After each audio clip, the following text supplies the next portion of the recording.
My grandfather's journey is a story that my family loves talking about. I mean, the only reason why my family and I are even here is because of my grandparents. My grandpa's name is Lorenzo Gamboa, and he came from Durango, Mexico. My grandfather was very eager to come to America for financial reasons. My grandfather's family really wanted the best for him. So around 1945, my grandpa, who was 19 years old, filled out paperwork at a building in Mexico, where it stated that work was needed in America. At these stations, he was granted a permit to come to America, and so he did. Once he filled out the paperwork, the person he was working for bought him a plane ticket so that he can go to Minnesota from Mexico. He worked as a bracero. A bracero is a Mexican laborer allowed in the U.S. for a short amount of time as a seasonal agricultural worker. He worked on the fields picking cotton, fruits, and vegetables. He did that for only about 3 months, then traveled to Chicago. He had a routine when he would come to America. He would work 6 months, then go back home for a couple of weeks to visit his family. My grandfather made many trips back and forth by plane. He would stay in different apartments every time. Whenever he would go back to Mexico, he would spend time with my grandmother, Manuela Gamboa. The story of how they met is pretty short. My grandfather was riding his bike with his friend. They came across a group of girls coming out of a party, and my grandpa's friend knew one of the girls. He then introduced her to him. That ended up being my grandma. My grandma liked that he was very motivated. She wanted to be with somebody who would take care of her and her future family. They ended up having 4 kids in Mexico, which are my 3 uncles and aunt. There he built a big house for him and his family. Because of his several jobs in the US, he was able to send money every few weeks to my grandma.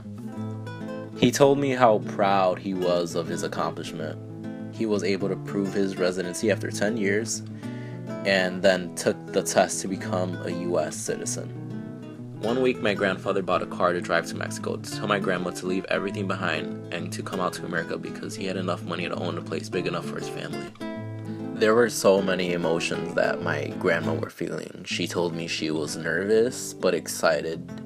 She knew that coming to America was a big opportunity that she did not want to miss. So they sold everything back home in Mexico. They sold their house, chickens, horses, and cows. But before even moving our family into the US, he had to fix papers for his kids and my grandma. People actually go up to him just so he can fix their papers. He helped out many family members and friends move into the US. After they got their green card, they were able to come to the US. When they arrived in Chicago, they moved to 8 Train Street where they rented an apartment. Around this time, they had 2 more kids, which is my mom and her brother. Once my grandma started living here, she went to take the same test my grandfather did. She was really nervous about it, so she told me she studied a lot for it.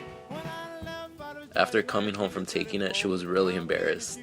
One of the questions asked how many kids she had, and instead of putting down 6, she misspelled it by putting an E instead of an I. My grandfather soon bought a house big enough on 23rd Street in Chicago. My grandparents felt really at home.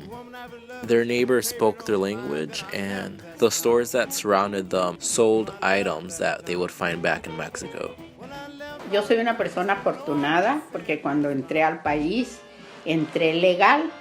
Compañeras de trabajo me platicaban su historia y es muy triste porque ellas tuvieron que venirse ilegales, tuvieron que caminar mucho, les pasaron cosas malas, tuvieron que pagar mucho dinero para que alguien las pasara y dejaron sus niños en México. No han podido regresar porque no pueden arreglar sus papeles y son personas buenas que lo que hacen es trabajar y trabajar para mantenerse ellas aquí y mandar dinero para su familia que tienen en México.